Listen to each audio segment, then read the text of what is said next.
Bonjour, bonjour à tous, bienvenue encore sur Eau de Vie, bienvenue sur YouTube, Masuki, Armel Masuki. Alors, on est lundi, et la plupart du temps le lundi, je vous dis un peu comment fonctionne la chaîne. Donc, bienvenue à toi qui vient d'arriver sur Facebook et bienvenue à toi qui vient d'arriver aussi sur YouTube. Alors ici, vous êtes sur notre rubrique « Méditons ensemble ». Ici, on prie. Ici, on lit la Bible. Ici, on aime Jésus. Ici, on fait l'autocritique de soi. Ici, on prend conscience du péché. Et ici, on se rend compte de la mise à part. Quand Dieu te touche, il te prend, il t'emmène de l'autre côté de la rivière, comme je dis, et il t'enseigne. D'accord? Ça fait mal, on crie, parce qu'on est dans une situation complètement inconnue et on se demande qu'est-ce qui se passe. Donc, du lundi au mardi, c'est la lecture. On lit la Bible, on se laisse guider par ce que le Seigneur me donne et par rapport à ses révélations, à ses oracles. Le lundi et le mardi, c'est la lecture. Le mercredi, on fait une petite pause, ça dépend de comment je m'organise, comment les choses se passent, comme quand je suis occupée. Ça peut être aussi le mercredi, vraiment pour rattraper par rapport à cette lecture. Le vendredi, je fais un témoignage. Donc si toi, tu as un témoignage où tu sais que ça va édifier le corps, ça va nous édifier, ça va m'édifier, et que toi, par ton témoignage, tu pourras encourager quelqu'un, tu peux toujours le partager. Sur Facebook, ici, vous avez un numéro de téléphone juste au-dessus ici. Sur YouTube, vous avez un mail. Logiquement, le samedi, on a une prière pour toi. Une prière pour toi. C'est une prière inspirée que le Seigneur me donne avec des chants, en fait, qui m'emmènent, des chants prophétiques, et il me laisse partir comme ça pour nous édifier encore. Et donc, je viens te dire bienvenue encore. Ici, je ne te prophétise pas, hein, je n'ai pas des paroles, je ne te prophétise pas la maison, je ne te prophétise pas le mariage, je ne te prophétise pas toutes ces choses-là. La seule chose que je te prophétise ici, c'est la parole de Dieu, la Bible, le retour de Jésus. Enfin, comme je dis maintenant, il est à côté de nous. Il est à côté de nous. Il est plus près que tu ne le crois. Peut-être que tu as entendu parler, hein, on te dit Jésus revient, Jésus revient. Mais tu te dis, mais il revient quand? Et tu ne prends pas conscience. Mais je peux te dire qu'il se passe déjà des choses. Il est déjà à côté. Et donc c'est le moment pour toi de prendre conscience en fait et de dire exactement qu'est-ce que tu fais sur la terre. Ici on se pose des questions. Ici je souhaiterais par la grâce de Dieu que chacun de nous se pose des vraies questions. Des questions fondamentaux, des questions de pourquoi je suis sur la terre, des questions de c'est quoi ma mission sur la terre, pourquoi je suis là. Parce que souvent j'entends les gens dire ouais il est parti, sa mission est terminée. Mais qu'est-ce qu'il a fait pendant cette mission? Est-ce que cette mission c'était de venir juste comme ça, se balader, enfin je sais pas moi, aller en boîte, faire des enfants. Je dis pas que faire des enfants n'est pas vrai, n'est pas bien, attention ici pour vous que j'entends déjà de loin là. Je ne dis pas que c'est pas bon. Mais c'est quoi en fait la base et l'existence de pourquoi on est là et pourquoi tu es là en fait. C'est de ça que j'ai envie de parler. Et oui, parce que souvent j'entends, c'est la triste réalité. C'est « oh il est parti, oh ça y est son temps est terminé, c'est fini, il est reparti au Père ». Mais qu'est-ce que tu as fait? Qu'est-ce qui s'est passé quand tu étais là? Est-ce que tu vas au paradis? Est-ce que tu vas en enfer? C'est ça en fait les questions fondamentaux. D'où le Seigneur qui me ramène dans l'essentiel de sa parole. Donc, lire la Bible. Parce que là, quelque part chez les Béréens, Osée disait que le peuple de Dieu périt par manque de connaissances. Par sa grâce, j'aimerais que chacun de nous ici prenions conscience de lire la Bible, de la méditer, de comprendre. Il n'y a pas longtemps encore, je discutais avec une petite sœur à moi ce dimanche, où le Seigneur encore nous a éclairés dans beaucoup de choses. Tout est dans sa parole. La situation du monde est dans sa parole. Tout est révélation dans sa parole. Oh, merci Seigneur encore pour ce moment. Merci Seigneur de me guider. Merci Seigneur de m'amener là où toi seul tu veux, par ta grâce. Merci Seigneur encore de te montrer, Père éternel, que moi je puisse m'effacer. Je m'abandonne à toi encore parce que ta parole elle est vivante, elle est vraie. Au nom de Jésus. Amen, amen, amen, amen, amen. Nous avons lu, nous sommes sur la lecture de Bereshit, la Genèse, le commencement. Là où tout a été. On a fait le 1, le 2, le 3, le 4. La dernière vidéo que vous avez eue, c'était le numéro 9. Là, nous allons lire le 10.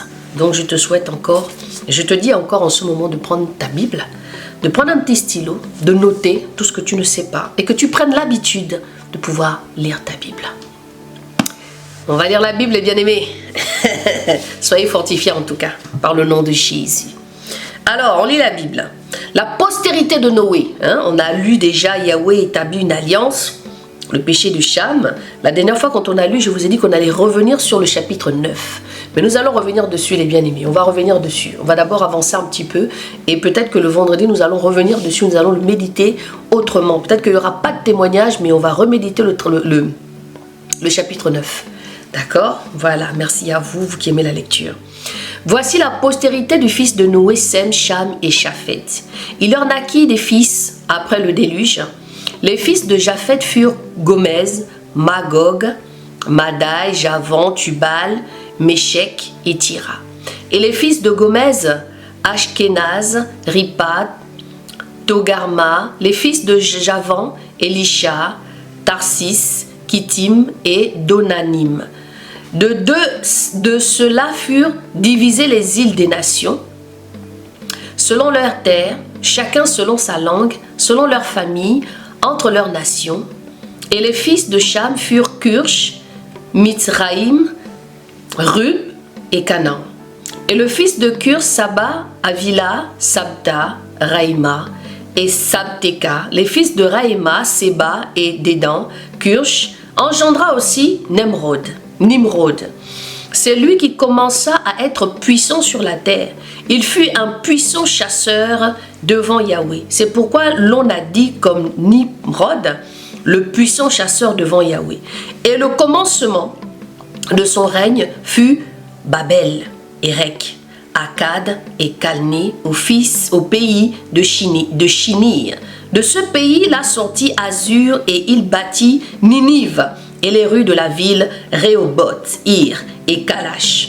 Et Résin, entre Ninive et Kalash, qui est une grande ville, Mitzraïm engendra les Ludim, les Ananim, les Anamines, les Léabim, les Nephtuim, oh là là, les Pastrusim, les Calusim, les Casluim, d'où sont sortis les Philistins et les Captorins.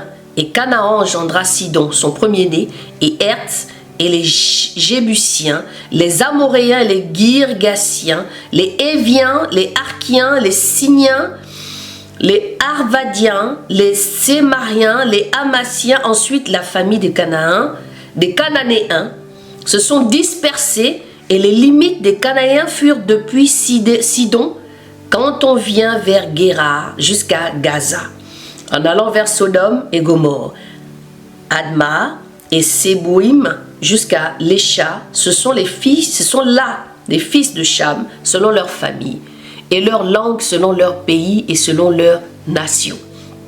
Et il naquit aussi des fils à Sem, père de tous les fils d'Héber et frère aîné de Japhet. Et les fils de Sem furent Élam, Azur, Arpachad, Lud, Aram et les fils d'Aram, Uz, Ul, Géter et March. Arpachad engendra Shélash et Shélash engendra Héber. Et il naquit à Héber deux fils. Le nom de l'un était Péleg, parce que de son temps la terre fut partagée. Et le nom de son frère était Joktan. Et Joktan engendra Almodad, Shélef, Adzamavet, Jérash, Adoram, Uzal, Dikla, Obal, Abimaël, Séba, Ophir, Avala et Jobab. Tous ceux-là sont les fils de Joktan. Et leur demeure était depuis Mécha, du côté de Séphar, jusqu'à la montagne de l'Orient. Ce sont là les fils de Sem selon leur famille, selon leur langue, selon leur pays et selon leur nation. Tellement sont les familles des fils de Noé selon leur lignée, selon leur nation. Et de cela ont été divisées les nations sur la terre après le déluge. Et bien aimé, nous sommes dans le chapitre 10. Hein? On était là sur le chapitre 10 de Béréchit. D'accord? Donc, ça peut paraître lassant de lire ces histoires-là. Ça peut vous paraître fatigant. Ça peut vous paraître un peu monotone. Moi aussi, au début, quand je lisais la Bible, quand je lisais ça, je passais ça. Parce que pour moi, ce n'était pas important, c'était trop long, les noms qu'on a du mal à prononcer. Mais je peux vous dire que c'est hyper important pour comprendre l'histoire. Parce que souvent, il faut comprendre les choses. Hier, je regardais un reportage. Et dans le reportage que je regardais, il y avait quelqu'un qui donnait son témoignage et qui disait que il est allé faire des comparaisons par rapport à certains livres et il a compris en fait là. Et le Seigneur s'est révélé à lui.